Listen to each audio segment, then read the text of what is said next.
Blessing, prayer, and pledge, please. You join me in prayer. Creator God, we pause before our deliberations today to ask for your guidance over the matters before this County Board of Commissioners.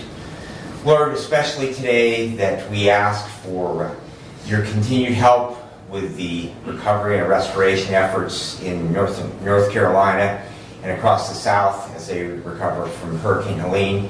And we ask for your protection for those in the path of Hurricane Milton. And Lord, again, that we thank you for all the things that you bless this county with and all of us individually with. In your name, amen. Amen. I pledge allegiance to the flag of the United States of America and to the republic for which it stands, one nation, under God, indivisible, with liberty and justice for all.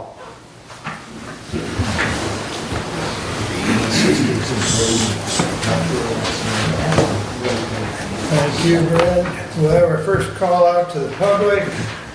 A member of the public may address the board after receiving recognition from the chairperson and giving his or her name. Public comment shall be limited to a period set aside at each meeting for such purpose, and each speaker shall have the floor for no longer than 5 minutes unless the board grants an extension. Board of Commissioner Rules of Procedures and Bylaws 5.13-3, and we also ask you to be respectful. Anyone wish to address the board at this time?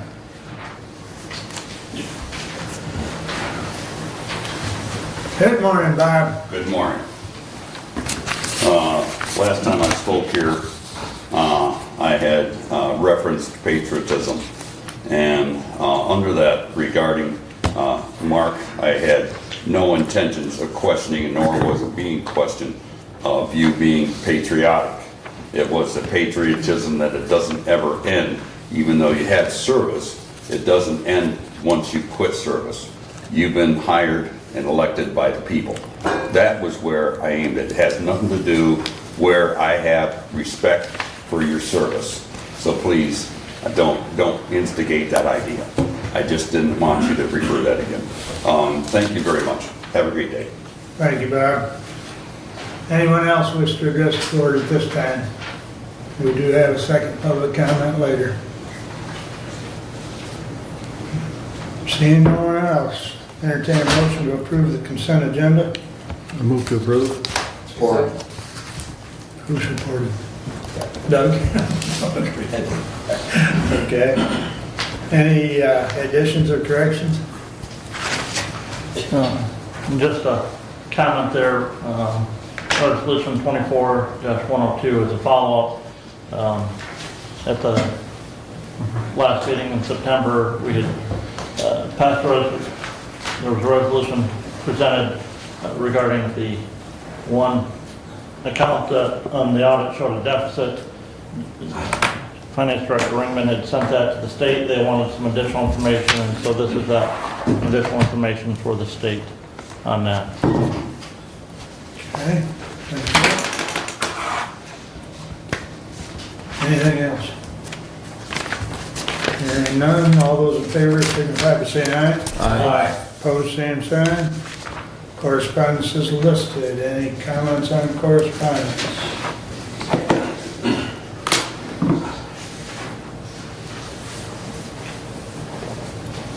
Okay, I'd entertain a motion to approve the regular agenda. So moved. Support. Moved and supported. Any additions or corrections at this time? Commissioner, I will just make a comment. There is a possibility that we may have another purchase agreement to consider, and if we do, we will not go into the closed session, because we cannot go into closed session if we have a signed purchase agreement before us. So. Okay. So 12-2 maybe to not be to go to closed session, but maybe to consider another purchase agreement. So I take it that is something that's ongoing this morning. Yes, sir. Okay. Thank you. I might ask, is the purchase agreement signed? Not yet, no. It needs to be authorized by this body to be signed. It's not signed by the potential individual selling the real estate to us. It would be, if it's signed by them, it would be presented to us for consideration for approval. So it's not signed by either party, as I know of right now. Okay. Okay. I'm sure we'll have more as the morning goes. Mm-hmm. All right, very good. Anything else on the regular agenda? All those in favor signify by saying aye. Aye. Opposed? All right, moving right along. We're 5 minutes ahead, Matt, keep us going. We can try. Morning, board. Anybody need paper? Do you need paper? Anybody need a copy of my report? If you killed the tree, I'll take it. Yes, please. As long as they're in front of them, we'll, Thank you. thank you. Thank you very much.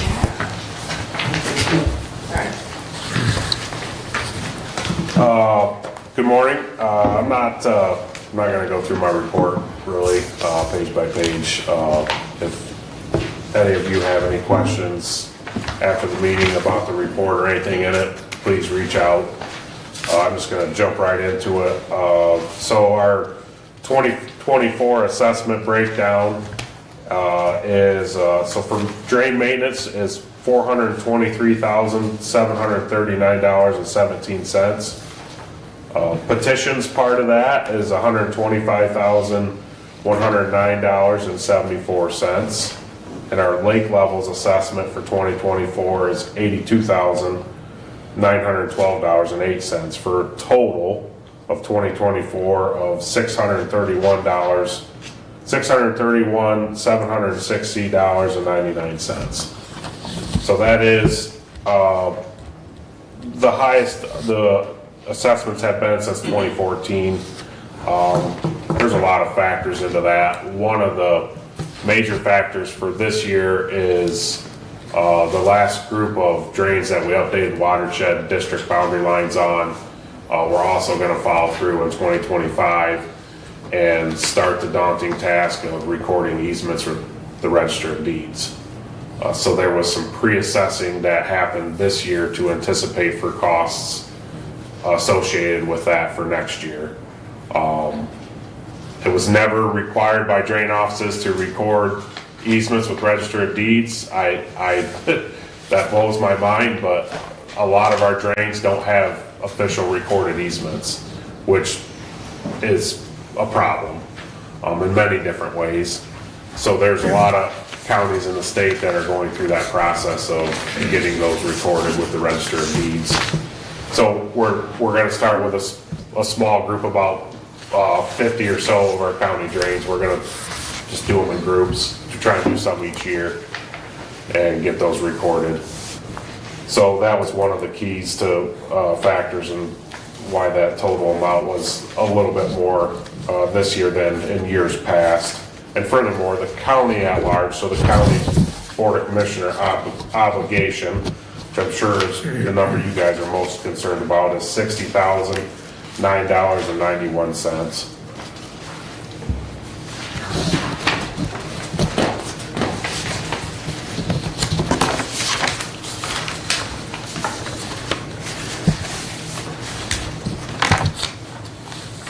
Any questions? I know Brent's gonna have some. I do, and I tried to call you this morning. Yeah, go ahead, Brent. Talking about that county at large. And I know that there, so there's, when you assess a drain, there's part of that is assessed to the property owner. There's some that's assessed maybe to the local unit, township, city, village Yep. at large, and then there's county at large. How is that breakdown determined? So the at-larges are determined really as a discretion of the drain commissioner to decide that. Once that's set, you can't change it. Once that percentage is set on a drain, by a drain commissioner, when it's established, that percentage stays the same forever? It stays the same unless you go through the process of updating the roll, assessment roll, watershed district or anything like that. Yes, it's locked in. You can't change any percentages on an assessment roll, an at-large or a parcel percentage without a day of review of apportionment.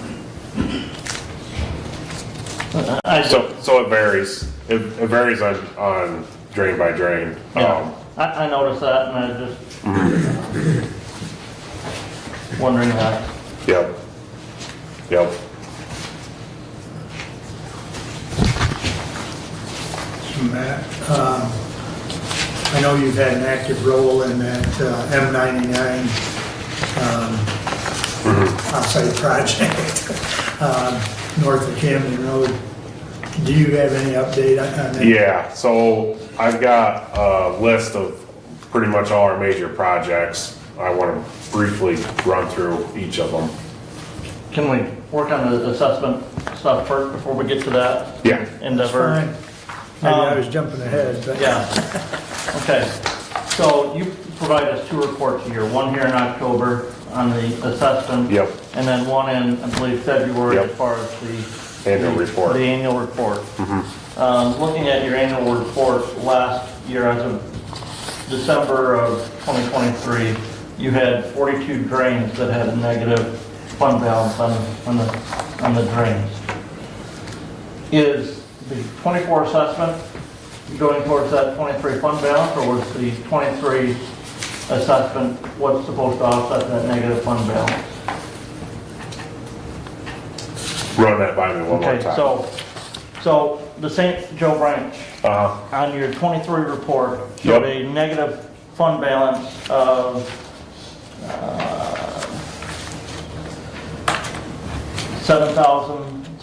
$7,638.51. Yep. Okay, that was as of December 31st of 2023.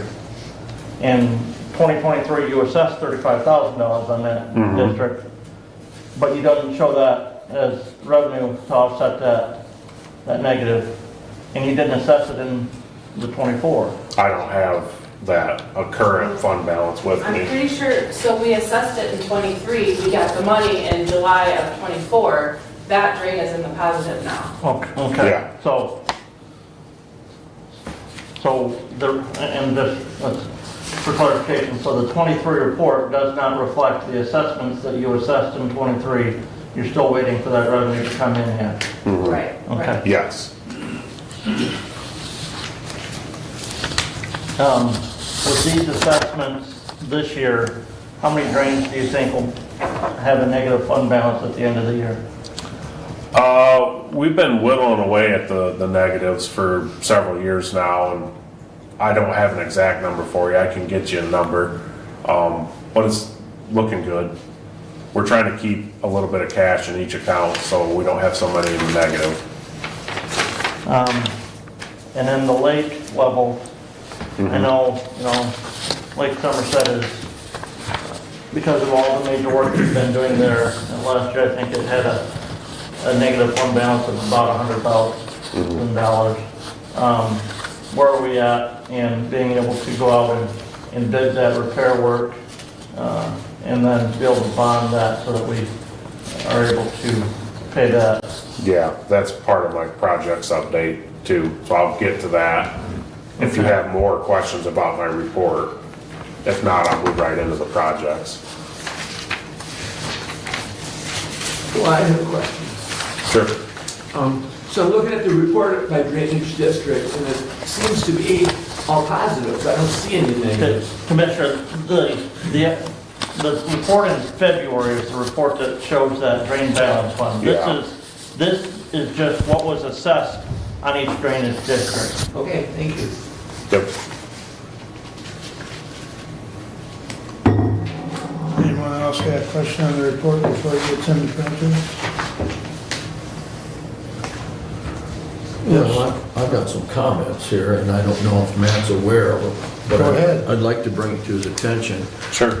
There are 3 bills currently in the House that are going to directly affect your operation, and one of them is House Bill 5188 on drains, and it will increase the amount that the drain commissioner or drainage board can spend on necessary maintenance and repairs from $5,000 per mile to $10,000 per mile without being subject to the drain code's petition requirements. Okay, so you might want to look into that if you want to write down that House Yep, Bill I'm 5188. aware of that one. Okay, what about 5189, where it modifies the procedure to revise the boundaries of a drainage district to add land from one or more counties not originally part of the district? I'm not as familiar with that Okay, you one. might want to write that down and look Yep, I that up. got it. 5189. 5189, and then there's also 5190, which modifies compensation and expense reimbursement of various public offices serving on drainage boards. Yep. And incidentally, all three of those are opposed by the Michigan Township Association. So I don't know where they're at as far as passing, but if they do pass, they're going to have some effect on you Yeah. in one respect or another. Commissioner, there's another one that I don't believe you referenced there. I know that there's another, I believe it's a House bill or Senate bill not pending. Currently, part of the reason we can talk about those drains that have a negative fund balance. Currently, the drain commissioner can assess $5,000 per mile or fraction thereof of a drain in a calendar year. So that each branch of the St. Joe, the Maumee River is, 8 miles? Yep. Just Yep. over 7 mile Yes. long drain. That's in the drain commissioner's purview. The maximum he can assess on that river and that drainage district in 1 year currently is $40,000. Now that 40,000 is then assessed and spread out over the local units of government, the county, and over 60,000 acres of property that drain through that drainage district. But $40,000 of work on that river, on that drainage district, doesn't go very far in a year with fuel costs today, machinery costs, labor costs. One of the other bills that's pending in the state legislature would allow the drain commissioner to assess up to $10,000 per mile. That's the one that Commissioner Lane is 5188, the Yes. first one he talked Okay. about. Yep, that's that I one. talked about the amount of work that can be done in a mile. Does that too. Yeah. But it talks about increasing the maintenance limits. Right. Yeah. So just for reference, when I first started, it was 2,500 a mile, and that was 17 years ago. And just prior to that, it was $1,250 a mile, so keeps going up. It gives me more leverage, but it's more geared for counties with larger populations, larger drainage districts. I'm very, very cautious with how much I assess drainage districts, because we have some that are as small as 3 landowners. So you have to be very careful what you assess and how much. So, but thank you for that, Commissioner Lanus. I'll look into those other two that I'm not quite as familiar with. There are two other ones that you might want to look at, and that's 4382 Okay, and 4383. And that revises chapter 22 of the drain code process. So, yep, I've been in talks with that one a little bit with our legal counsel, but don't know a lot about it yet. Thank you.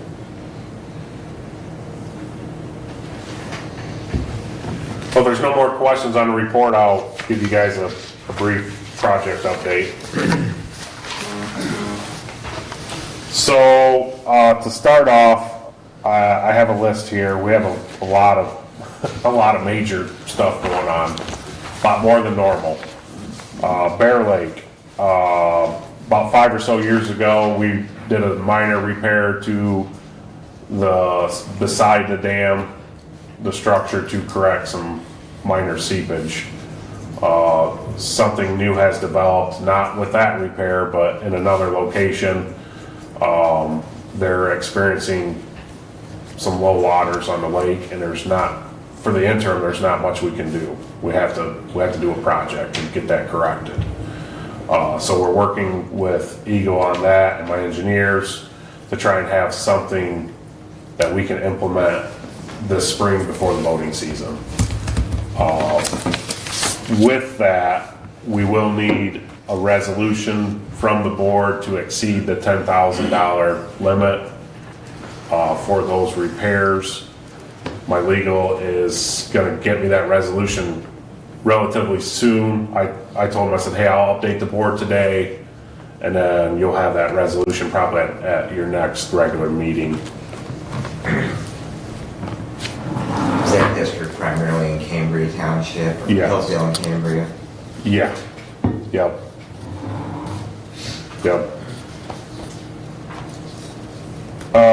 Lakely Ann, we have a hearing scheduled for, tentatively for November 26th with Judge Lisney Circuit Court to amend the lake level on both North and South Lake. This is an ongoing project we've had in the books for way too long, and we need to get it wrapped up. So that is definitely coming up in November.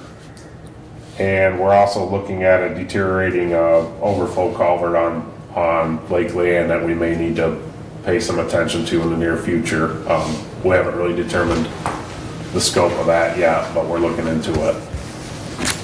Lake Somerset, so back to answer your question, Commissioner Loniger, that is also scheduled for November 26th with Circuit Court to amend the special assessment district.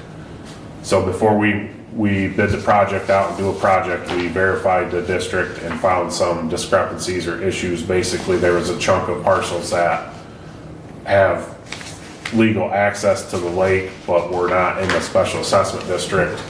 So to get those parcels added, we have to go to court. That's the process for that on lakes, a little different than drains. So we're going court hearing for that to get the special assessment district corrected, then plan to bid the project out this winter for next construction in 2025. And bonding and get everything paid back. And so that one's definitely in the works. Clark Drain is a petition project that's been ongoing for several years. We were planning to bid this project this winter as well, and for construction to take place next year. Boyd Drain and Waldron, basically same thing. Hope to have a set of plans and bid that out this winter for construction next year. We did some camera work out there and got a pretty good understanding of where the issues are and what needs to be done. So that's ongoing as well. Stump Drain, which is M99, Commissioner Wiley.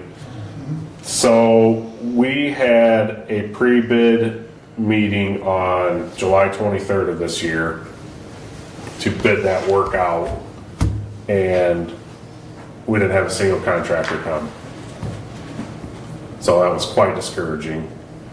I think a lot of that is there's no contractor in this county large enough to do that project, and we're not really in any large contractor's backyard per se. So I think it was difficult to get contractors to come. Also, we were pushing a tight timeline. MDOT was going back and forth with revisions to the plans, which delayed everything, put us back into July for pre-bid to try and get something done this year. I really think that was one of the big factors with not having any contractors. I mean, they're busy doing jobs in July, not bidding jobs.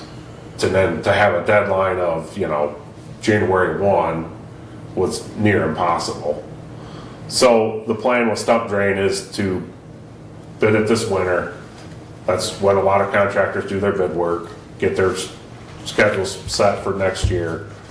So the plan is to bid that one out with 2025 construction as well. So that's where we're at with that. Mary Lake, there's some minor repairs that we're hoping to get done this fall, but may be delayed due to permitting. So that might have to be put off till next year. But Big Moserville, I know Commissioner Benzing and I were talking about Big Moserville before the meeting. This one's tricky because there are 16 parcels on that lake, accessible parcels. So and I'm just throwing this number out for easy figuring, but I did some calculations before the meeting. If we did $1 million project out there, it would cost each parcel $62,500.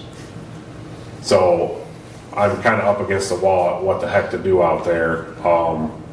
The dam is not going to fail. It's not in great shape, but it's not a dire emergency either at this point. So I'm continuing to work with my engineers there's either two solutions. We can try and come up with an affordable project, or the other alternative, unfortunately, if the dam gets so bad, Eagle, the state regulatory authority, is gonna make us pull it.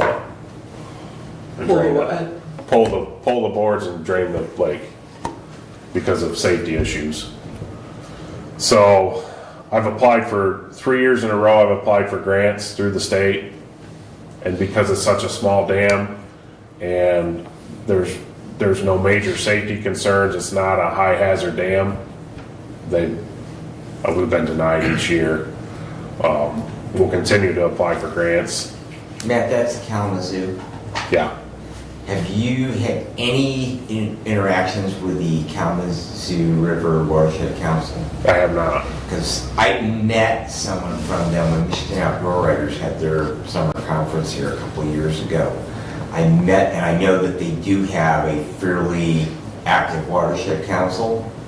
Obviously not here in Hillsdale County, but that it might be just something to reach out to them, because I know River Raisin has done a tremendous amount in dam mitigation and repairs. Mm-hmm. So it might just be worthwhile, since that is on the Kalamazoo, to reach out to. That small lake is very unique because the Kalamazoo River is south of it, and they put a dam in at Mosierville Road, and the water that flows through the lake goes out the dam and then ends up back in the Kalamazoo River downstream. And there was issues, I think, several years ago, well, before I was drain commissioner, but people were damming up the Kalamazoo River and diverting water through the Big Mosierville Lake, and that caused issues with kayakers. And I know, there was some back and forth on getting that stuff removed, but it's a very unique one. Wasn't the Kalamazoo River declared a trout stream? Well, the section up around Pope Road there is a trout stream, but at that portion, you're downstream of those waters, I believe. Further back. Yeah. Yeah, that's a tough one. And I know because the Kalamazoo River is behind it, they have, a lot of times the water gets low on that lake too, because the Kalamazoo River goes down and it quits feeding the lake, so. And, boy, I went through those quicker than I thought. That's our projects. A lot more than normal, but next year's gonna be very busy. Any potential petitions out there, man? No, not at this time. Nothing new, no. I'll be excited to get some of this stuff wrapped up. It's been on our books for quite some time, so. With the projects that you have, they'll be contracted out, Yes, and your team will do the regular maintenance type things? we'll continue, as always, with regular maintenance. Yes. Matt, one of the things we talked about your drain assessments this morning. We have a good number of drainage miles in the county. One of the things I know you've talked about in the past is, one thing that we don't have in Hillsdale County is a stormwater retention plan, stormwater runoff plan. Management plan, yes.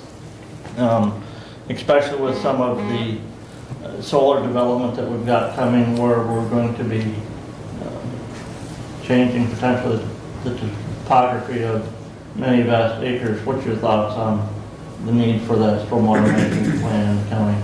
I think it's highly needed. Where I wish we would have had it 10 years ago, honestly, but a lot of counties have stormwater management plans, and that gives us more leverage when a large-scale renewable energy company comes in.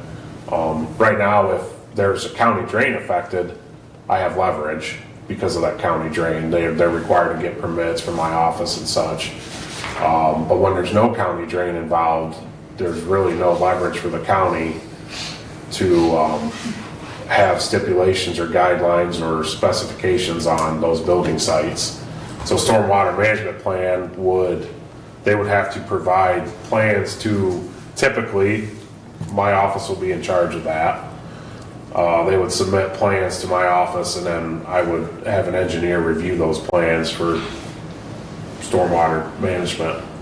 And if we enacted that plan, or something like that, townships that have zoning, they would have to decide whether they go along with that countywide plan or not. Yes, And cities that have their own zoning and code would have Yes. to decide whether they adopt that or have their own. or have their own. Or nothing, essentially. Yes. So on that topic, have you been involved at all with that solar project over on Jonesville Road? Not a lot. There's one county drain that they obtained a permit to cross with a transmission line. That's it. That's it. There's just not a lot of county drains in that area, particular area. There's gonna be a lot of water runoff. It's controversial. Some say that the runoff isn't affected because there's still absorbent ground below the solar panels, but others say there's adverse effects. The other thing I've been hearing too is the way they clean them, with the chemicals that they use to clean them, are starting to run off. And there's several counties that have worked with them. The drain offices have really nailed down on them on water management and stuff, water quality. So it's happening, it's coming, whether we want it or not. Yeah.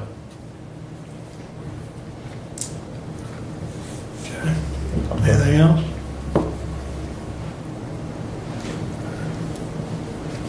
Okay. Thank you, Matt. Thank you. Do we need approval on the report? I would think it'd be appropriate motion to put it on file. Move to approve the 2024 drain assessment report as presented and authorize it to be placed on file and on the website. I'll support that. Any further discussion? All in favor, signify by saying aye. Aye. Opposed, same sign. Thank you, All your Commissioners. staff, thank you very, very much. We appreciate all your attention to detail. Your crew does a great job down there, so. I know that 'cause I don't get a lot of complaints about drains. Good. That's good. Let's keep it that way. Thank you. Thank All you. right. Thanks, Matt. Thanks, Aaron. All right. Doug, you're up next, sir. So we have Brian Lockey here today from Renaissance Historic Renovations, and to give an update. So Brian. Thank you. Brian. Thank you, sir.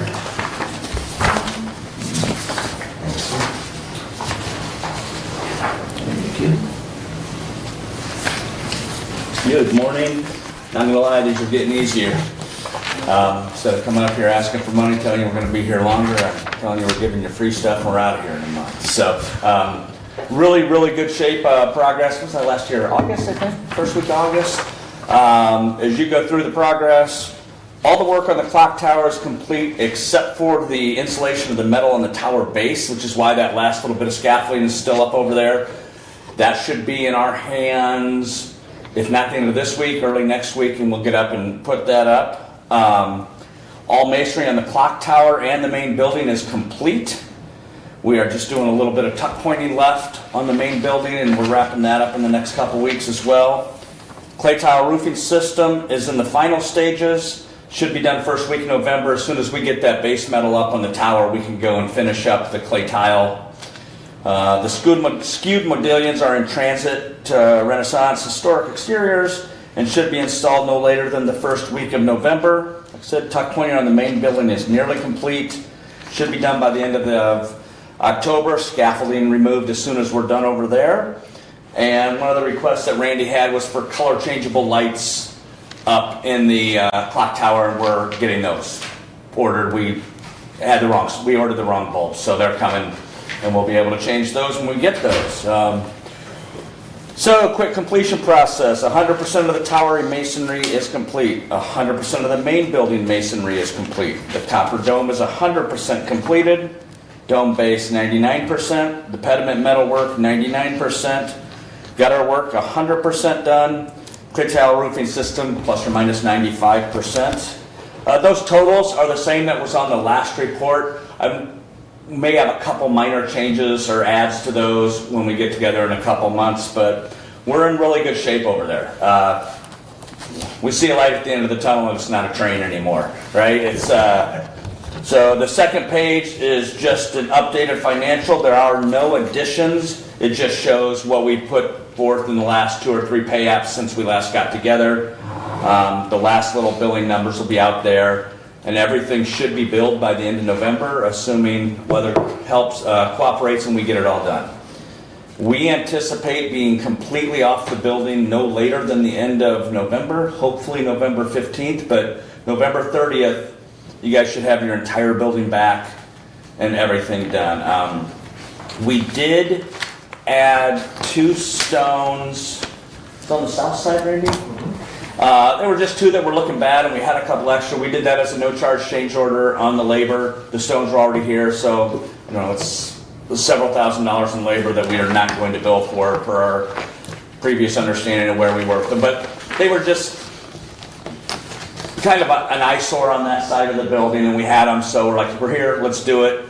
It's easier than coming back and having to do it again later. So, and then a couple of our guys were out here 2 weeks ago, last week, and flew the drone. And these are some nice updated, up-close pictures of all that copper work up on the clock tower. I think it really kind of shows off the craftsmanship and the detail of the work that we went through up there, and what you guys got for your money. I think it's gorgeous. My plan is I'm hoping to do it when I come back in December.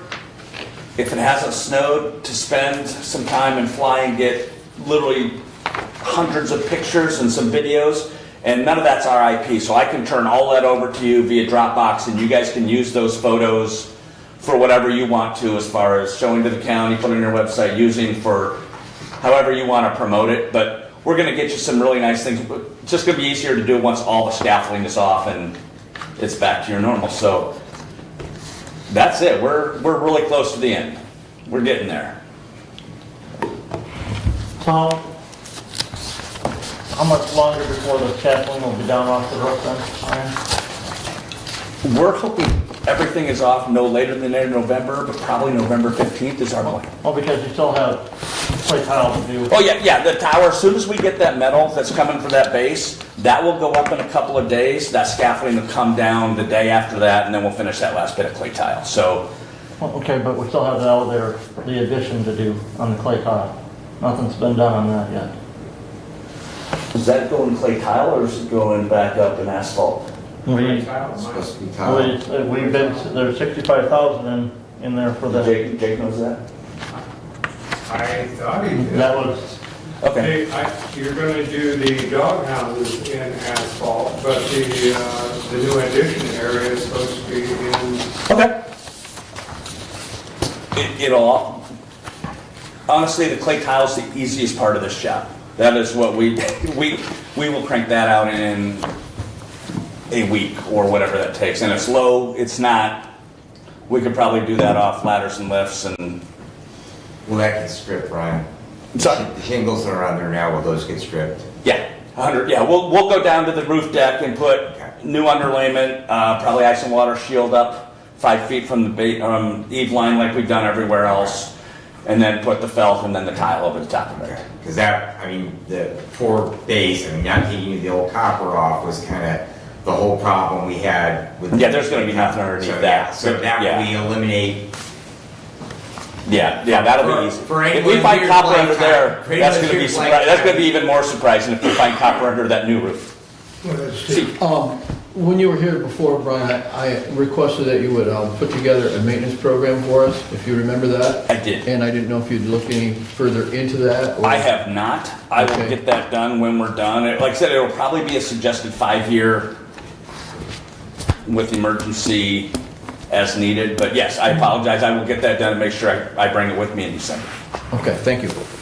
Because I've had someone ask what our plans are, you know, Yeah. to follow this up so that it doesn't get to the state that it did. Right. And after every weather event, you can kind of walk it and see if there's anything laying on the ground or if there's but yeah. I can see your budget request for Randy for a drone. I can see that coming. Oh, yeah. So, but typically it's 5 years, at the most. I mean, with the weather you guys get here, 5 is probably right. If there's a big weather event, call me, I'll drive up and fly my drone and we can take some photos and just make sure that, and I'll do that on my time out of my pocket. I'll make that commitment to you right here. But we'll get you a in writing plan of how to take care of it for the next 25, 50 years. Thank you. That'd be great. Yeah. So, Okay. Any other questions of Brian? Just, and it might not be a Brian, it might be a Randy question. Is that part of the lighting system that sticks up off of the finial at the very tip top? You can just see, or is that an antenna?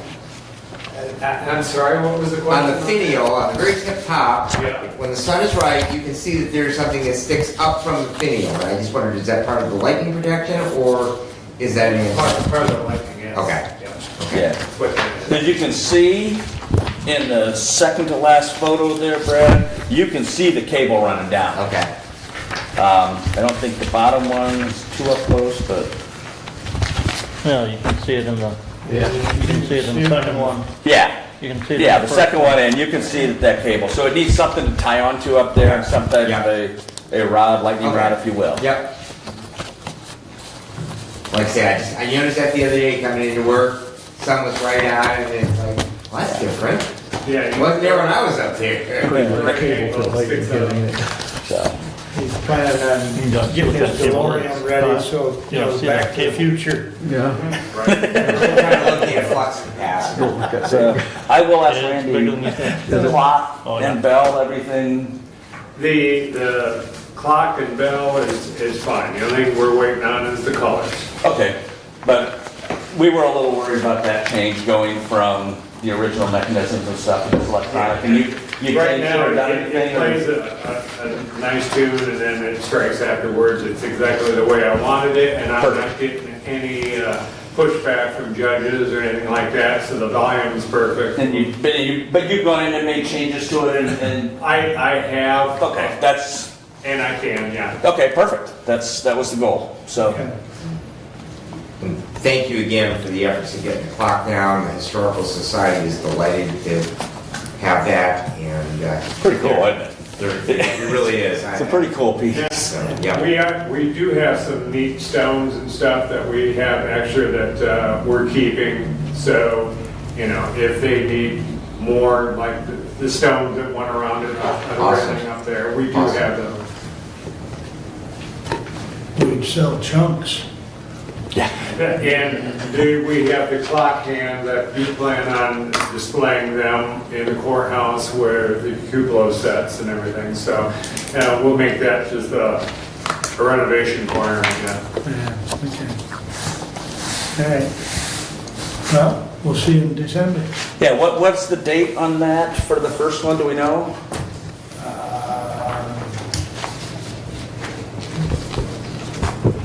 A second here. Yeah, It would December be- 10th. You want to come for the first meeting, Brian? Yeah, December 10th. and if we get delayed for whatever, we can push that back 2 weeks, but let's plan on December 10th, and I'll be here with final Okay.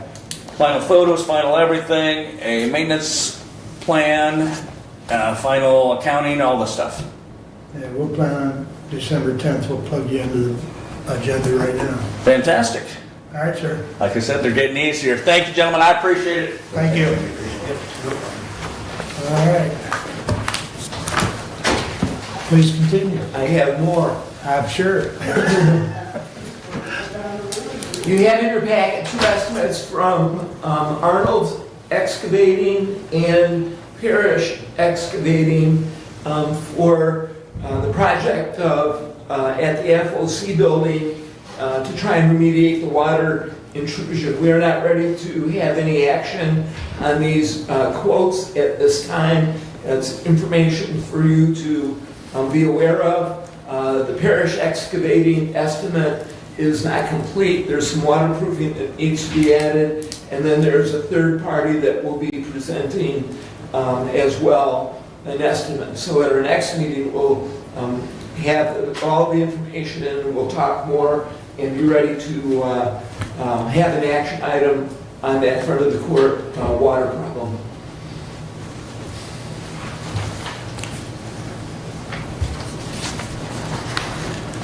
My next item is from the Parks. The Parks has been working on weed control.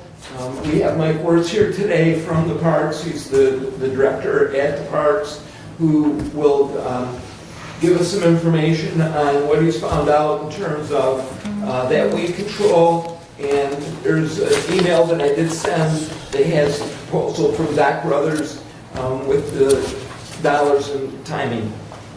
So, Mike. Good morning. Thank you for having me, guys. I appreciate it. Park's been working on this project now for about a year. We're running a couple of roadblocks with Eagle.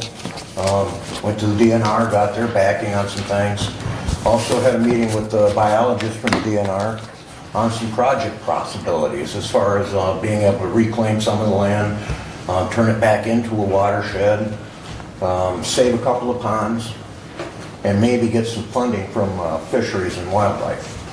So that's one of the projects. But what we'd like to do is we'd like to save ponds 4 and 6 right now. For 20 years they've been neglected. The debris from the lily pads, the water runoff, grass clippings, all that stuff, when that happens it builds up and we lose water level. So we're proposing that we do this probiotic natural lake product, drop it in, broadcast it across the lakes at 25 pounds per acre. And that'll also help us to reduce the ability of the rooted plants, like the lily pads, from taking root in the mud. What it does is it's actually a natural process for dredging. We don't have to dredge. It's not as good as a dredge, mechanical dredge, but we're going to gain about 6 to 8 inches a year. And that's really important because what happens is the stuff doesn't take care of it doesn't kill the lily pads. What it does is it takes and removes the buildup of that natural organic matter that settles. So it's actually eating that up and turning it into a silt. It improves the water quality. It also it takes the balance into the water, gives it back oxygen, takes away the nitrogen, and it also feeds reduces the internal nutrient load, which causes the harmful algae blooms and the rooted plants to take base. What we'd like to do is it's going to cost $30,000 for this project. Initially, we would spend for 2024 about $6,000 with a maintenance fee of about $3,300 a month for the next couple of years.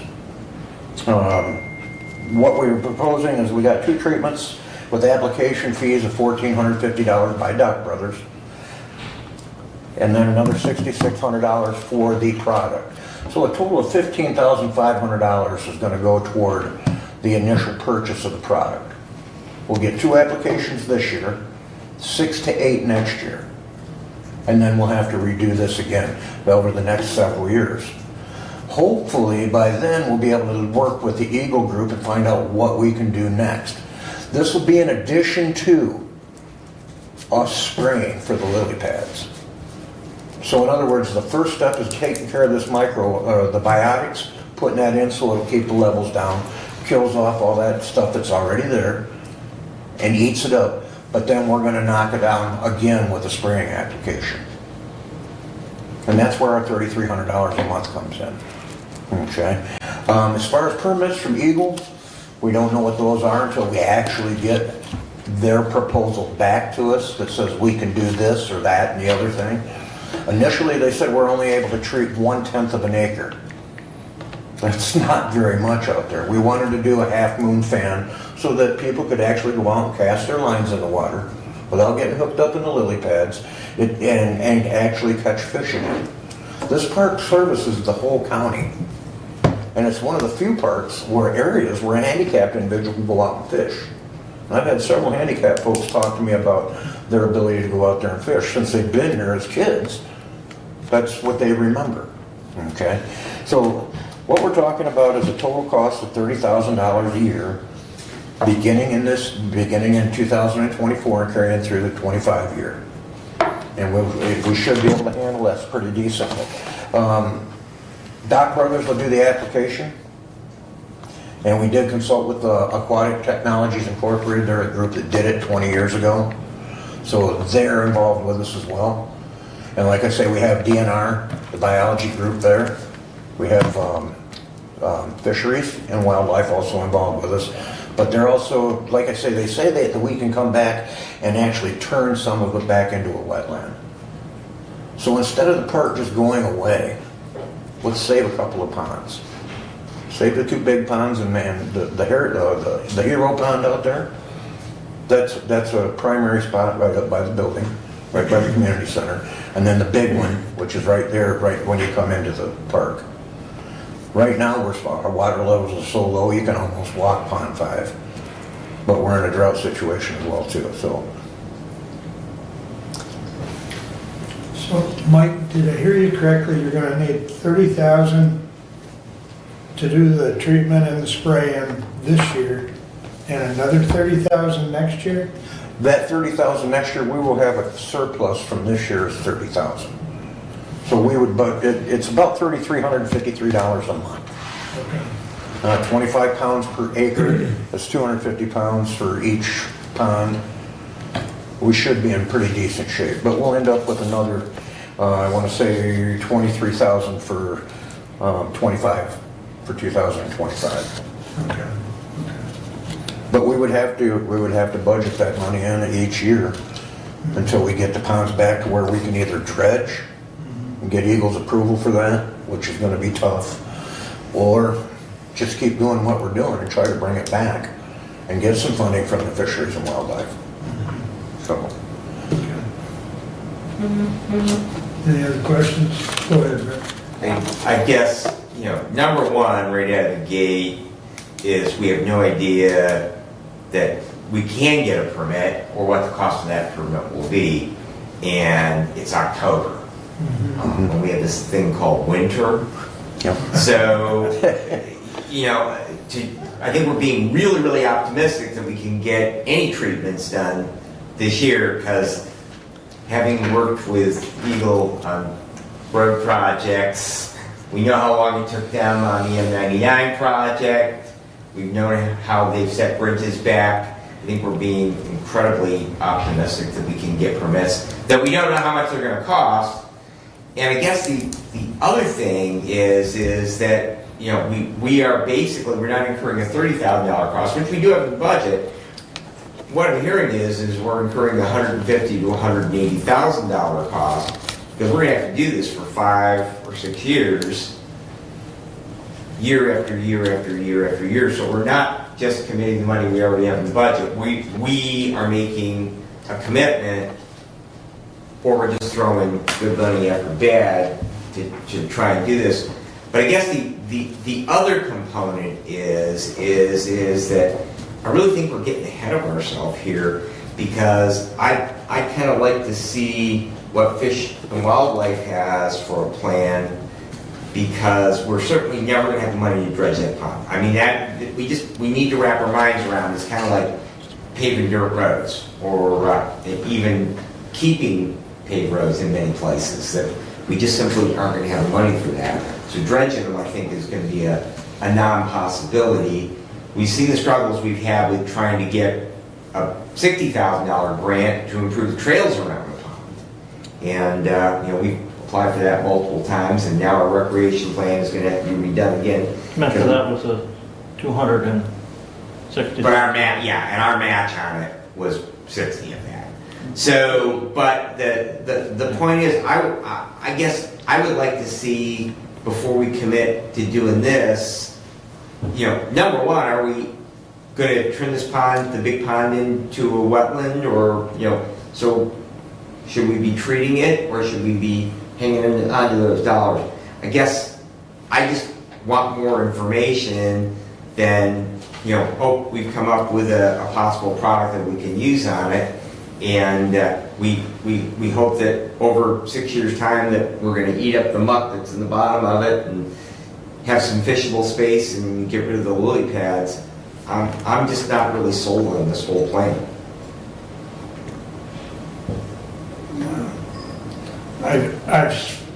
I've seen the product that he's referring to work. It does take time, but it does work. So as long as we're committed to it, the project, as far as the product, it works. So I mean, I don't have a problem with what Mike has described because I've seen it up on Nottaway Lake. So, As a spraying application, we'll be able to do that. We can go up to TSC and buy that. And we have permits for that? Nope. We can do that as a private citizen. Now, the stuff that this other group wants to use, yes, you need permits. The spray that they want to spray with. You would need permits. But we can actually spray with the stuff that you can buy right off the shelf. At some point in time, you're gonna have to make a solid decision on what you're gonna do with those ponds. You're either gonna fill them in or you're gonna fix them. Yep, and that's where we're at. I think we're there now. We need to really make a decision and find out what we want to do with this in the future. And like I say, we're willing to give up, to give up half the park and turn it back into a wetland and save 2 ponds, that's pretty feasible. I think saving the 2 ponds that you've described is appropriate, I mean, for the community. You know. But I do think that, in my mind, instead of just releasing the money, we release it as we get bills, you know, we pay it. Because it's money that's ear tagged specifically for the bonds. Commissioner, the 30,000 was set aside. Yep, That was for the 2024 budget, correct. okay? And working on building the 2025 budget, there is no money set aside to continue any additional work at the pond, because we were, told in the 2024 budgeting process that, we need 30,000 to treat these lily pads, take care of this, and that'll be enough. Now we're being told, well, we need, and Mike, I'm a little wondering where you're saying $3,350 a month. Well, $3,300 a month times 12 months is, that's $40,000 a year. That's just not $30,000 a year. Well, you're not gonna treat it 12 months out of the No, year. we're only going to treat 6 to 8 times. So each time they treat is going to be $1,450 for them to do the application, and then another $1,900 for the product. So if we do that 4 times or 6 times, it's a lot less than the 30,000. So treatment frequency once every 30 days, April to November, 8 months is what you're suggesting. Go ahead. So initially, when we earmarked the 30,000, that was for mechanically cutting the weeds, as I That understand is it. correct. That process was not allowed because Eagle said, you're not gonna cut those weeds. You're not gonna put a machine in there, screw up the bottom and cut the weeds and so on and so forth. Yeah. And so as a result, the whole project got put on hold. Everything stopped. Exactly. And after that, Fisheries and Wildlife and DNR came together just several weeks ago. And between the Fisheries and Wildlife, they came up with a plan to utilize the chemicals. Correct. And so now, the scope of the project has changed from a $30,000 one shot to a $30,000 potentially annually for 5 to 6 or 7 years. I've been sitting in the budget meetings for the last 3 weeks anyway, and there is no wiggle room in our budget. And I don't know how we can sit here today and plan for the next 2, 3, 4, 5 years responsibly. That would be my feedback as the vice chair of the budget committee, knowing the scope and the detail that we're trying to accomplish for 2025, and with the goal of having a plan for 2026 and 2027 budget so that we can move forward with capital improvements and other things that are planned events. We have several items in the proposed budget for 2025 that are subscription-based. And we're making hard decisions on those right now to include or not include those programs. I think we're in a rough spot to try and commit $30,000 annually for the next 4 or 5 or 6 years. Well, 4 treatments, which would be half of the 8 that you just said, you know, as far as April to November. 4 treatments is 13,000. Give or take. If you rounded it up to 15, you've give us some wiggle room, but I guess what I'm getting at is, I think 4 treatments would be better than no treatments. Okay? And quite frankly, where I'm talking about up there where we camp, they only do 4 treatments. And we've done that now for the last 3 years, and there's an improvement. So, but, you know, at some point, we've got to take responsibility on that park, and this is not a new subject. So, you know, you did set aside 30,000. I know we're going through the budget process.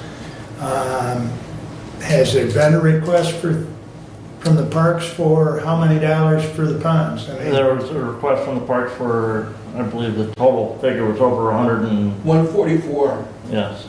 okay, and part of that request was treatment for the, I'd have to go back and review that documentation, because at that point in time, I'm not sure they knew exactly what that treatment project was going to look like. okay, Mike, and I don't want to date you or make it seem like you were here when those ponds are all man-made, correct? Correct. And that was done back in the 30s Public and Works 40s. Administration, Correct. PWA. Before that, that was all natural wetland area, correct? And see, by letting it go back to that wetland, we can buy credits so that we can actually do some more treatments.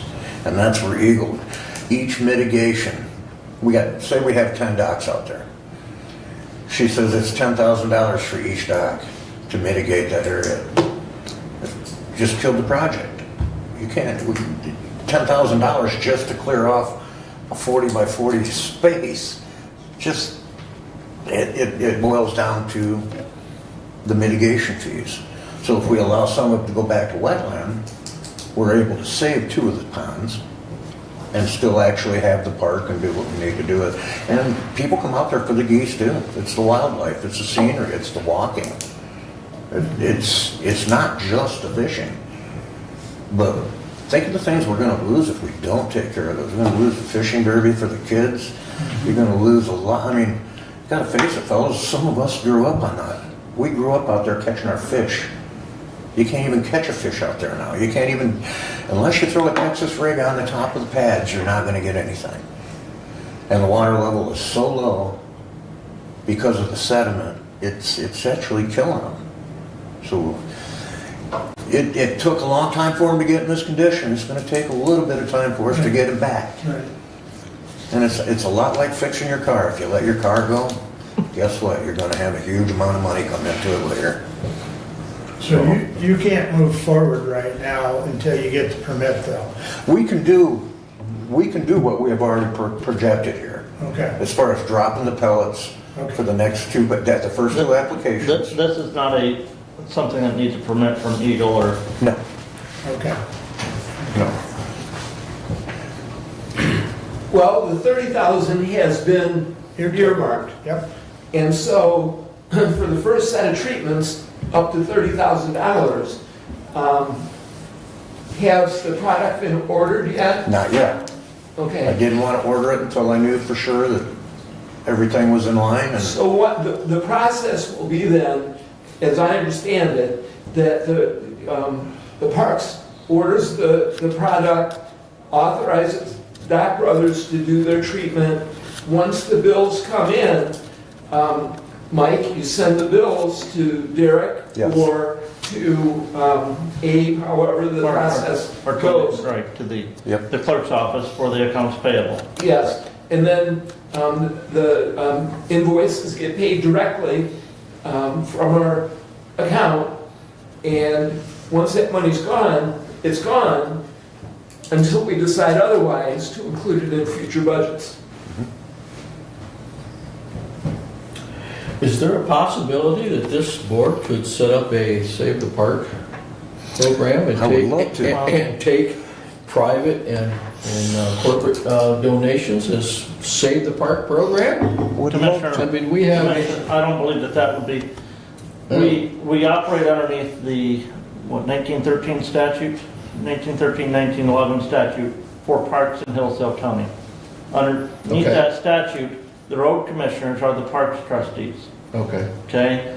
The parks trustees, to me, would be the ones to take that to up. take that up, to set up a Friends of the Parks Project. project, right, or a parks, boosters club, or anything like that, to help raise additional funding for the investment into the county parks.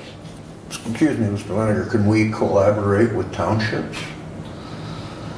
On that, I don't know. I do know, underneath that statute, if, let's say the county didn't have a park, but townships or villages have a park, the park trustees of the county could take funding from the county and contribute towards those local township or village parks. But I don't know if, I'd have to read a little bit more on that statute, Mike, Okay. as far as that collaboration with the townships in that regard. I've thought of that. I've thought about what you had just said, Commissioner Lanius, about getting the group together. I mean, Save Stops Park, Save the Barn at Ford Farm, those things. I'm actually working with Somerset right now about getting a pavilion put in out there at Kathy Cali Park. They utilize the park.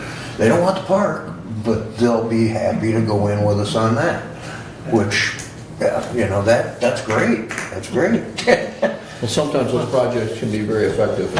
Exactly. The only issue that I would have with that, okay, they're willing to help and maybe contribute towards that pavilion today. Maintenance later. Yes. Yeah. Because they're willing to pay to build it today. Well, in 20 years, it's gonna need a new roof on it. Sure. Yeah. And where's the money come for that? That one's in doubt, so I'm a little lucky there. I can actually get repair money for things of that nature, facilities. So, Commissioner Lanius, back around 2011, when the airport expansion was done, the county received a navigation easement payment for the airspace over that park, and half of those dollars were used to establish a fund at Hillsdale County Community Foundation, specifically for the benefit of the park. So as far as a fund, there is a fund that does exist. It does produce a small amount of revenue for the parks every year based on that endowment. But again, going back to the Parks Commissioners, that they need to make efforts to promote that fund to get the public to contribute it and help it grow. Okay. and see, I'm willing to do the legwork on that stuff. I'm new and I'm starting to pick it up. And I'm starting to figure out where to go. But that is stuff that I'd be willing to do. So you say there's already a fund at the Community Action Agency for that? Not a community foundation. Oh, I'm sorry. Community I'm sorry. Foundation. Yeah. It's a designated fund. And there's a interest amount annually that is paid to the parks. It's $3,000 or thereabouts that has been used for some of the shelters and the Correct. roof and so on. I just And there's want- another grant that was just Yeah. Love your provided community through the grant. We just won that one, so I've got $3,900 coming in so we can replace some of the roofing on the pavilions. And But to grow, as Commissioner Benson said, the foundation seed money was planted, many years ago, and the opportunity to grow that money is something that the trustees really, in fact, need to grab, strongly and promote Friends of the Park and so on. In fact, there are brick pavers that go in over by the waterfall that have been donated. Sure. As well. Yeah. So there is a mechanism in place to try and, grow that community foundation money. It needs to be acted on. A little kickstart. Yeah. There you go. That's good information. Anything else? Have we given marching orders to Mike? As a group, the consensus is to order the product. I'm on board. You want to make a motion to that effect?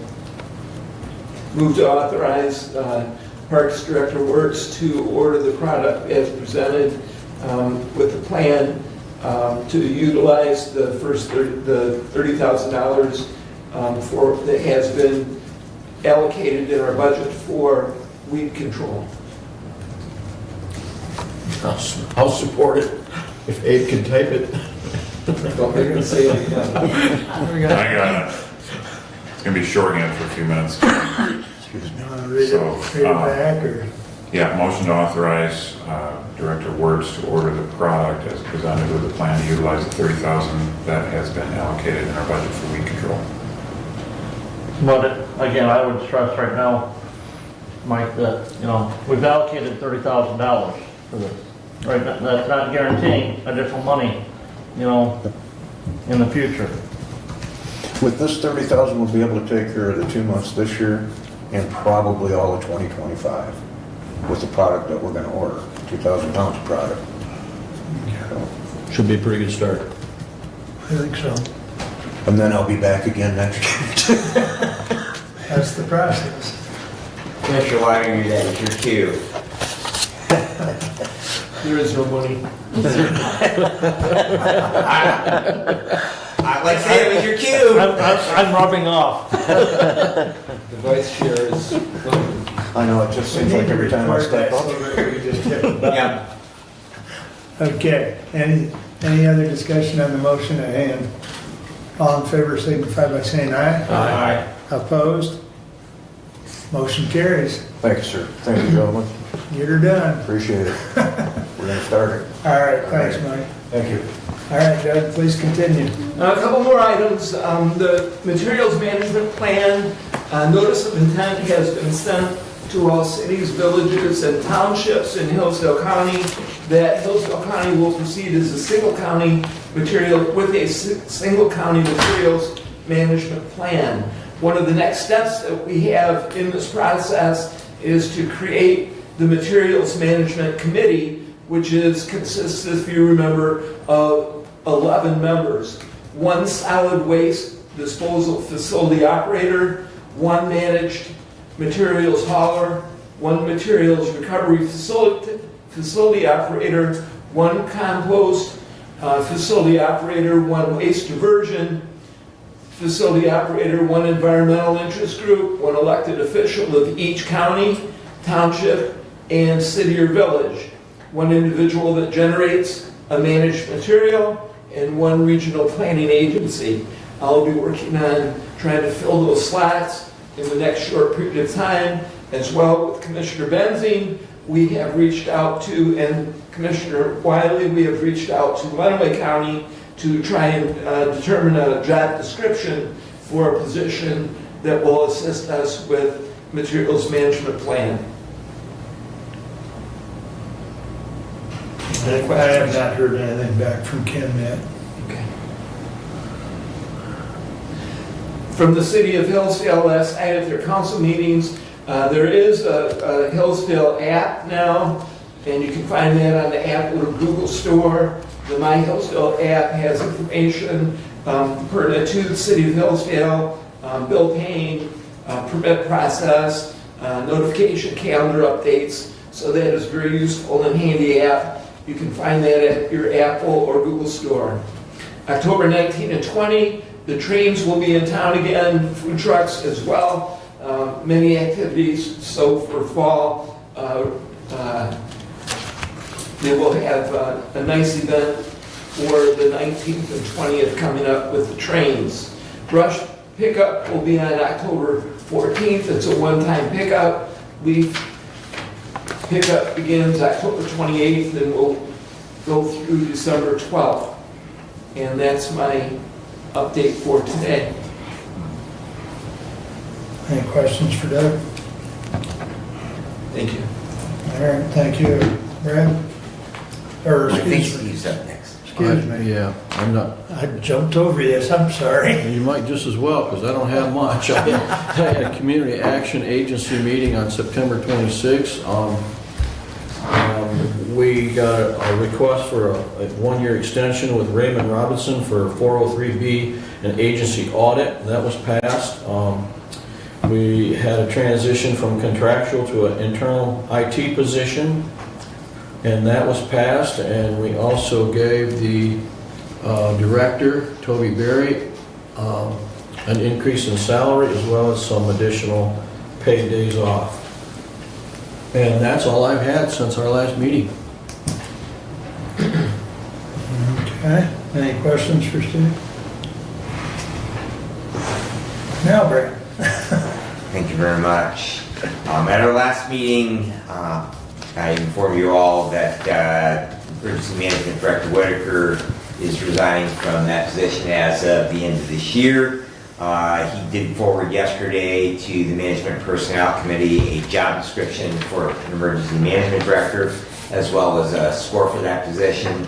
Mark and I will have to get together on that, and then we will be making a recommendation in regards to number one, budgeting for that position for 2024. I know there was a budget request made for that, and also we will need to probably no later than our last meeting at this month, we'll need to make the decision to get that position posted. So we'll want to approve that job description for that and get that moving forward so that we can get that posted out there. There's a number of places that we can post that emergency managers group, and some other places that we have available to us, and hopefully we'll get some applicants for that. You may have noticed, and there's been some feedback to me directly in regards to that prevention work purchased for the county, sharp containers for all of our public restrooms. We have those installed. There was some concerns raised about disposal of those containers once they are filled up. I've had some discussions with REU. They've given us a very, what I feel, reasonable cost for us to dispose of basically one time a year for each of those containers should we have a need. And I've also got some pricing. The actual containers themselves are about $7.50, I think $7.43 to be exact, to replace them. And I have made a request to the opioid committee. I believe they have a meeting this week to fund that for a period of 5 years. And basically we would enter into a memorandum of understanding with REU. Our janitorial staff, facility staff, we drop those off when they are full. They're at the office. They would then see that through their procedures are properly disposed. And so that basically creates a cap on any concerns we might have in regards to those things. And I'm very optimistic that Garrett feels that there would be no problem whatsoever as a harm reduction component to utilize opioid funds for that, so that we should be able to get that funded. Work is progressing on the new CAD system. Yesterday I talked to IT department. They say they're moving nicely ahead with that.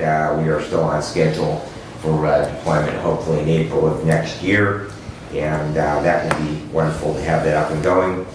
Commissioner Weiner had emailed me in regards to, as part of our contracts with the ambulance providers for the county, that they give us their annual audits once those are completed by their units of government. I did receive responses back from several of them. REU just completed theirs. The board has to approve theirs at their November meeting. Once that is done, they will forward that along. Somerset Township received theirs at their meeting on the 3rd of the month. And as soon as Scott has that in hand from their board, he will send that along. Wright Waldron has some delays evidently in getting their audit prepared. Chief McNett down there said as soon as that is completed. And I got a rather succinct, not unexpected reply from Jim Stevens from Hudson EMS that as soon as it was done, we would get it. So just wanted to follow up that those are in the process. Community Corrections will meet tomorrow at 5 o'clock. We'll be setting our calendar for next year. Those are quarterly meetings, and we will get an update from our CAPS on how that program is moving forward. We are also now, because they are on a state fiscal year budget cycle, so we will now be in new funding for the new state fiscal year. County Security Committee has a meeting this Friday at 9 a.m. That will be here in this room. I will be in the northern environs working at medical staff for the Lake Superior Performance Rally, and so I will be out of town. So Commissioner Wiley, if you might be available For the County Security Committee, be 9 on Friday. this Friday? Yeah, this Friday. I had it originally as the following week on the 18th, but I believe that it changed to, if you look at the notes on that the Tamara sent out, I believe they changed it to the 11th. If it is the 18th and I'm incorrect on that, then I would be able to attend, but like I will be out of town this Friday. 911 board meets on the 16th, and the monthly meeting cycle is really just getting underway. I have North Adams next week, and I have 2 units tonight and another tomorrow. And that is everything I have for you unless there are questions. Back to those audits, Commissioner. The clerk's office does not have Correct. copies of audits, even from the prior fiscal year. And, they have a spot in our online system where they can store and save those audits. So, it's not just, we don't have the current ones, we don't have the one for the prior year. And that contract's been in place for long enough where we should have had those audits. Well, I believe that, I know I found the email that RU had sent them last year. You may recall that I did forward that along to you. It did copy Mr. Dane on that. It is not my responsibility to see that those are placed in due diligence. It is my responsibility to see that they do submit them. I believe that we did receive those last year. What happens to them beyond that point is not my responsibility. That's REU, that's one. So, but you're saying you have none of them. The clerk's office has none of them. Correct. So I am saying that I provided to you documentation, at least one was submitted. I would have to continue to search to find the additional ones. The point being is that they were submitted. What happens to them after they are submitted is not my responsibility.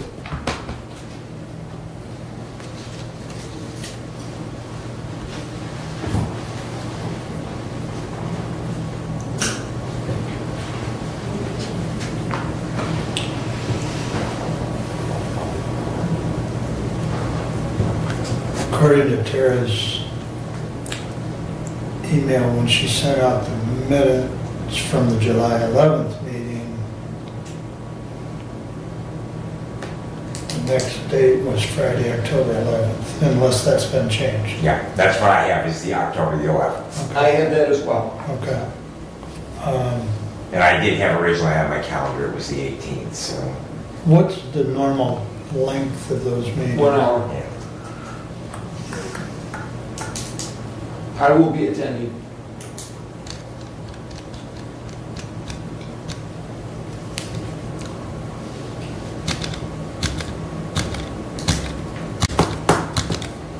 Yeah, I've got to be in Chelsea by 11:30, so Commissioner Lanius, could you make it?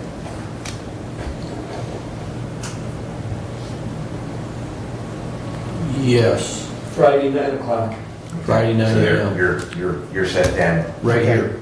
Yes. Yeah, right here in this room. Yep, good. I can do it. Stephen. Perfect, thank you. Good, thank you. All right, very good. Anything else for? Good. Okay.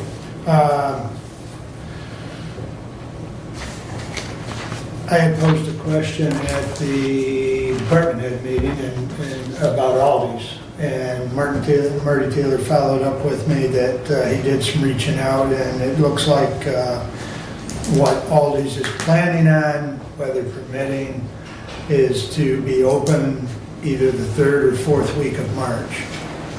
So a lot of work to be done between now and then, seeing how last I looked out there was just basically a lot of dirt being moved. But They got some cement coming Do they? too, yeah. I haven't been past there Yeah. in a while, but, okay. Well, sounds like they're moving on. Yes. But that's the projection as far as their desired opening time, so. Winter does not delay construction anymore. Pardon me? Winter does not delay construction any longer. No, not like it once did. So, as long as they get it roughed in, they're home free, because they can do a lot of work inside, but, all right. And opioid committee does meet tomorrow, I believe, at 10 a.m., last I knew.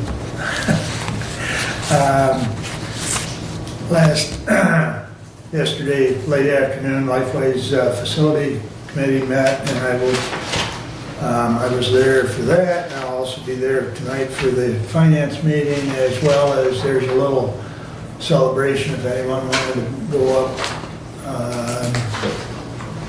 What time is that, 5, 4? 3? 3, okay. Karen Cascade is retiring. She'll still be around on a contractual basis for some things, but she has decided to retire, so. And we passed several things at the facility meeting to move to finance and then to the full board as far as due diligence type stuff for this project, as far as construction, contractor, et cetera, et cetera. So that'll be forthcoming for the full board, which the full board and the regular meeting will be next week, the 16th at 7 p.m. right here in Hillsdale. So out there at Lifeways, if anyone wishes to attend. And that's pretty much what I've got, unless there's a question. Couple of questions, if I Okay. could, and this goes back to something that Commissioner Bensing reported on, but it was management personnel, so I waited till now. Commissioner Bensing reported that you got a new job description for emergency management. We just, But we had a job description, what are we changing in regards to that job description? Because we had a job description for emergency management. All right, we need to review that yet, Commissioner, so once we meet, and we will present a report on that. absolutely, So- because we just received Yeah, that. we literally just got it Yeah. yesterday. Now, a year ago, when we went through the personnel study with Mr. Notley, Director Whitaker was slotted into his grade and step based on his job duties and responsibilities as both the Director of 911 and the Emergency Management Director. And part of the report that Mr. Notley presented to us was he slotted everybody in at the step and at the grade and step to make sure that their salary underneath that revised grade and step system put them at or above where they currently were at in their current wage. And so Director Whitaker had payment coming as the 911 director and as the emergency management director. With Director Whitaker resigning as the emergency management director, what is being done to reevaluate his grade and step by the Management and Personnel Committee, because the grade and step then would not be consistent for that position, just as the 911 director in that wage schedule as it was designed. Well, it's my understanding he's being paid a salary as the 911 director for one pot of money, which comes from the ETSB board, and he is being paid from another pot of money for emergency management, which is a general fund expenditure. So his intent is he will no longer receive the portion of his salary that is a general fund expenditure. The portion of his salary that is paid as from the 911 budget and the 911 income, he will continue to receive. So that is what is being done to change that with the 2025 budget. Okay, which means then that's an entirely regrading and step of his position as 911 director as well, because that position was a... No, Commissioner. He is being paid out of that pot of money There is no regrading because his position, the dollars he receives, are being paid from segregated funds that are from the surcharge and only from the surcharge. There is no general fund expenditure. So consequently, his salary is segregated and he will continue to receive that for those duties. But Commissioner, he is at a grade 12, step 8 in the current schedule. Okay?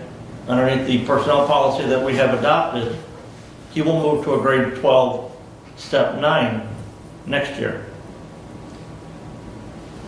And he gets, and the salary is commensurate with the grade and step. Part of that salary was paid from the emergency management portion of the budget. The remaining portion was paid from 911. If we don't have a reclassification and a apportionment of that just 911 director position, because it's, if you look at the report from Mr. Notley, it's not 2 positions, it is 1 position, 911 director, emergency management. You're saying Mr. Notley put the emergency management and the 911. It was together, in one position. that was 1 position in that schedule. Because that's the position that we had. Well, that's Okay, and he, in his email to us, attaches an updated job description for emergency management and the points for both emergency management and 911 director positions. So he has submitted scoring for both those positions. So once we review those, then we will then be making a recommendation based on that. But we have just received those yesterday, and we have not had an opportunity to review them yet.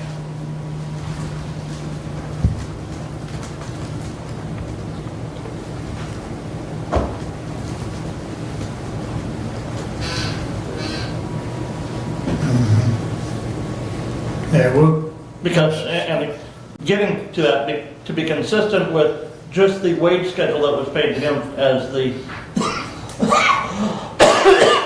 excuse me, 911 director, if the grade stays the same, the step would have to fall to be commensurate, you know, with an equal revenue to him as the 911 director.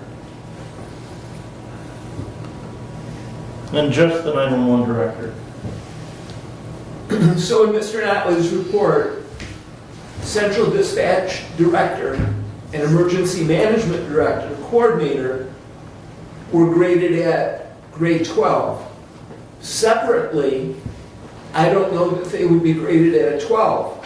Separately, they may be graded at an 11 or who knows what. But currently, they're together. The combined position was And a that's 12. what made the grade a grade 12. And, Separate them, are they still a grade 12? and again, with Mr. Notley in that report, in that designing that wage schedule, everybody was slotted in at that grade at a step at or above what their salary was prior to enacting that report. yeah, we'll look at all of that, as well as what Tom just sent us yesterday. And we'll have more for you at the next meeting, because it sounds like we got a little work to do. But, you know, we literally just got this yesterday, and it does have a scoring that he has rescored them separately. So, and as we review that, because, I mean, just to pull it up now, I can't even do it justice. So we'll make a point of getting our heads wrapped around it between now and the next meeting. So, all right, anything else for me or personnel and management? All right, you're up, Brent. All right. We will move right on with the first action item, Resolution 24-103, to the Honorable Board of Commissioners.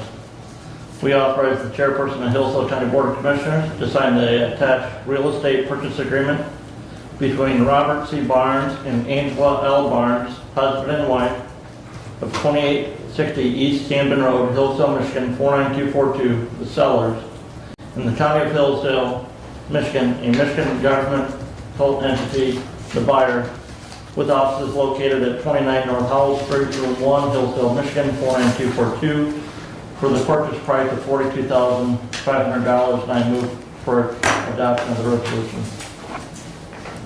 Second. Discussion.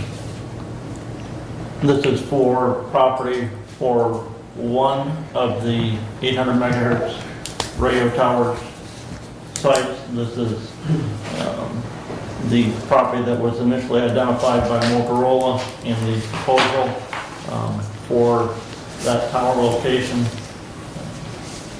And it's one that Director Whitaker and I have visited and reviewed, and it's before us today. And the Barnes have agreed to the terms as they are presented. Go ahead, Brad. Currently can't build a tower there. So I gave everyone a copy of Woodbridge Township's ordinance. It's ordinance 2004-1. If you refer to section C, the separation distance between towers shall be no less than 4 miles as measured from the tower base. There is a 200-foot, 196-foot, because there didn't have to be lighted, tower. This covers any tower over 50 feet. Tower approximately 2 miles away at the intersection of Steenberg and Montgomery Roads. In addition, if you go on down to section G, the applicant must document in their investigation of all towers within the township and within 1 mile of the township boundary. There is a cell phone tower, a 300-plus foot tower, approximately 1 mile south of there. It is actually located outside of Woodbridge Township, but it is within that 1 mile of the township boundary. So those two items.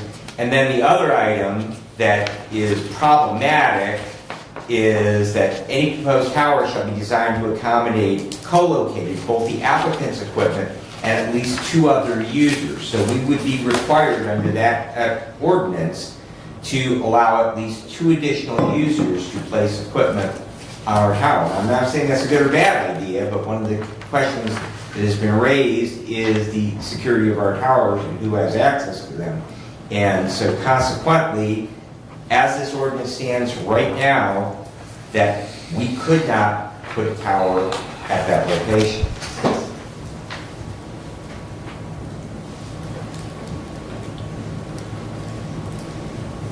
Now, add to that I've spoken with Woodbridge Township Supervisor and raised those points to him, and that he is going to bring as an agenda item at this Thursday's township meeting consideration to do as Jefferson Township did and repeal their communications tower ordinance. However, as it stands today, as we are considering this motion to accept this purchase agreement, that under the ordinance that Woodbridge Township has in place, we cannot build a tower at that location. And so therefore I would move to table this.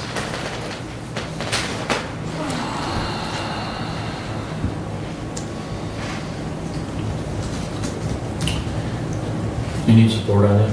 Do we support? Support it. Okay, the motion to table has been moved and supported, non-debatable, and we will do a roll call. Commissioner Ingles, Yes. Commissioner Lanius, Yes. Commissioner Wiley, No. Commissioner Benzing, Yes. Commissioner Leininger. No. Motion to table passes 3-2.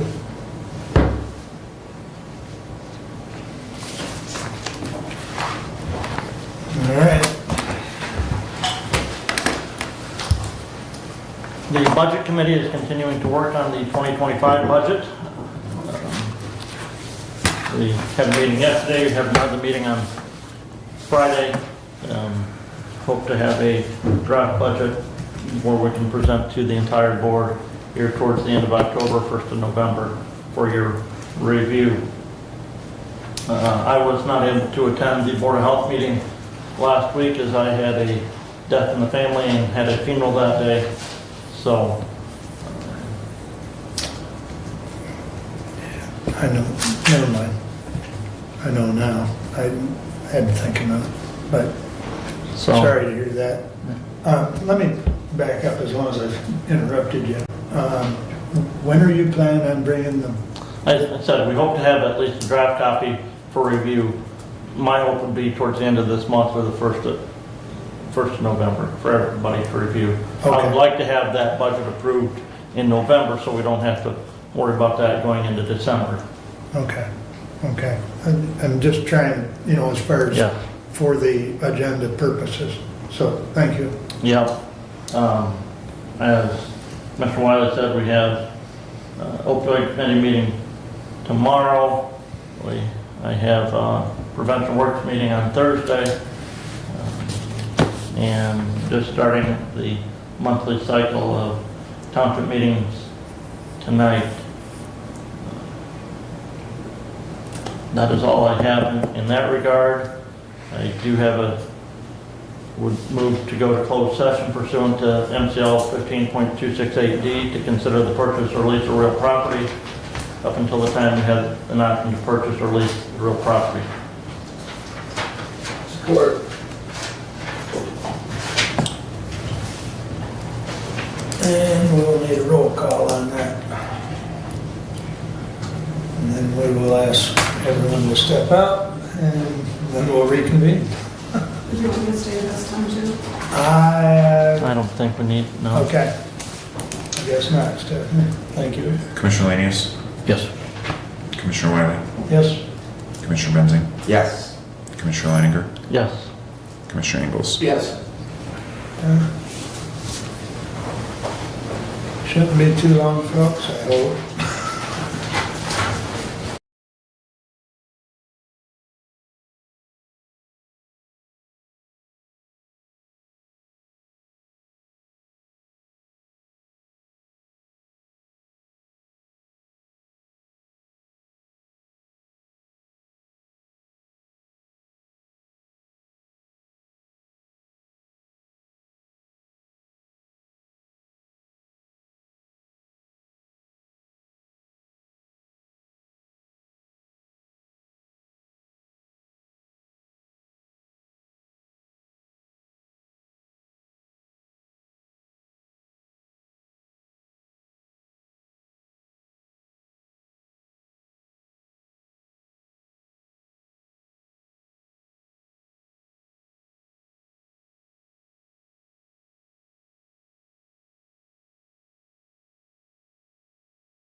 Shall I wait for everybody to get seated? We're back. So you can approve the, motion to approve the minutes of the closed session. Did we lose everybody else, Stephanie? I think so.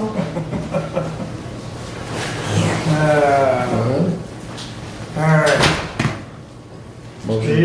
Motion to approve this for the closed session. Support. Supported by Brad. All in favor, signify by saying aye. Aye. Opposed, same sign. All right. Anything else, Brent? I don't have anything else today, no. Anyone have a question or comment for Brent? All right. Brings us back up to public comment. Stephanie, anything for us? All right. Additional business, Brent?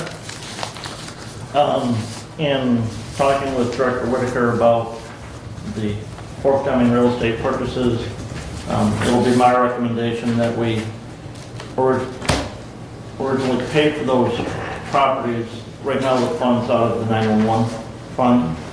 Remember, anything that we expend towards that, we can be refunded after we get the bond proceeds in, but that, just to use those funds for that initial purchase price, so. Okay. And they've had those discussions at the board, so that's not a problem. Okay. Steve? Well, if you haven't read your township focus for October, I bring to your attention all these Senate bills and House bills, and there are a bunch of them. There are 41 Senate bills and 66 House bills total. So there's a lot of movement going on in a lot of areas of our government. So we need to stay attuned to what's going to pass and what isn't going to pass, because some of these are directly going to affect us in one way or another. So I would encourage you to look through them at least and see what's there. A lot of them are not supported by the Michigan Township Association, but there are quite a few that are. So some of them are going to be a positive effect on us, and some of them are going to be a negative effect on us. So I would encourage y'all to take a look at each one of those and see what they're all about, because it is important. And Abe, you're involved in this too, because I've got 4 of them right here. I think there's 6 total that are directly affecting election procedures, I guess, and rules and regulations and that. So I would encourage you also to keep abreast of those, and I'm sure that you do. I am aware of them, yeah. Yeah. So other than that, we need prayer for the people in North Carolina. There's a lot of things in the news about it going on down there. I have 2 employees that are directly affected by that. One of them's missing an ex-partner in business. He's been gone for almost 10 days now. No word or sign of him.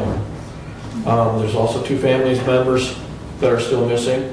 They found their dog, but they didn't find them yet. So as the death toll rises, it's over 210, I believe now, something like that.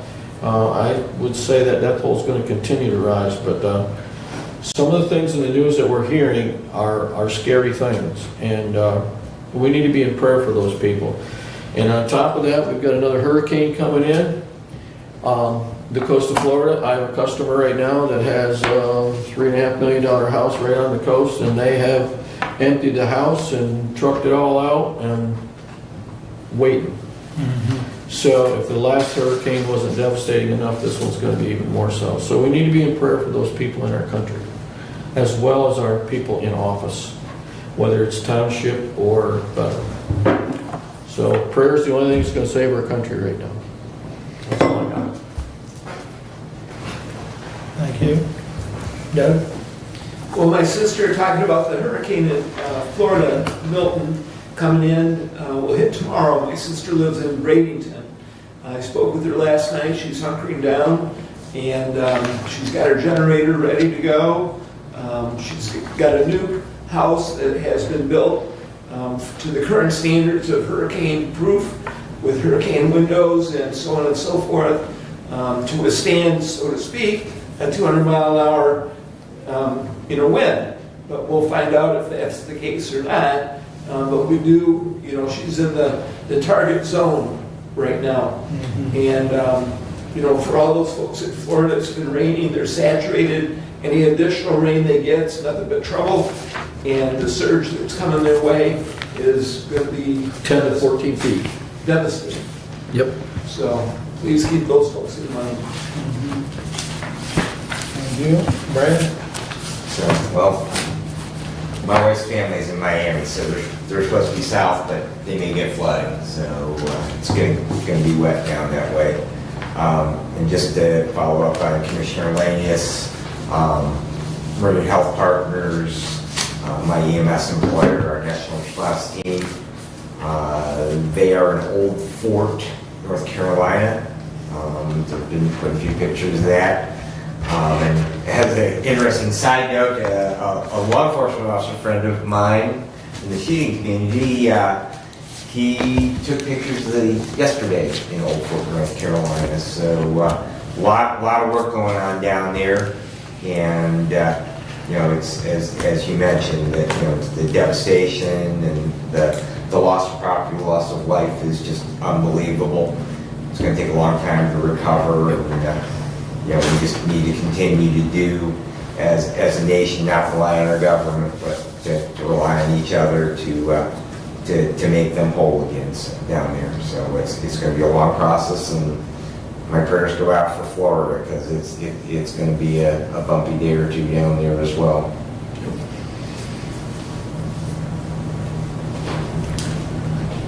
Yeah. Stay tuned to the news. I think we all know somebody in the path of this one, because as it approaches, it actually widens out. And this morning, Al Roker showed that it was going to be 375 miles the way they're predicting right now, which is pretty much from just shy of Miami all the way up to Big Bend. So, pretty good. And once spot. it gets to the other side of Florida, the way the circulation is, it's going to drive the Atlantic Ocean into the northern part of Florida. Yeah. So they'll have their own version of storm surge. Yeah, Orlando, I didn't read the story, but they were talking about shutting down, Disney World? I'm sure. So, but I'm sure a lot of things are going to be altered. Well, I think they were saying landfall winds gusts were going to be around 120.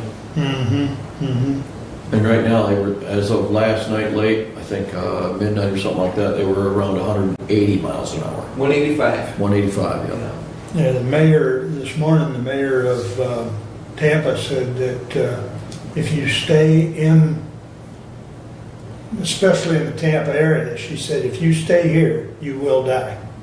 She was just matter of fact about it. So they're anticipating the worst. So like Steve said, I think all we can do right now is pray for those people. So, all right, with that, we're adjourned. I don't know is how the people that vehicles had some damage, the houses were damaged in the first one, right? How are they going anywhere?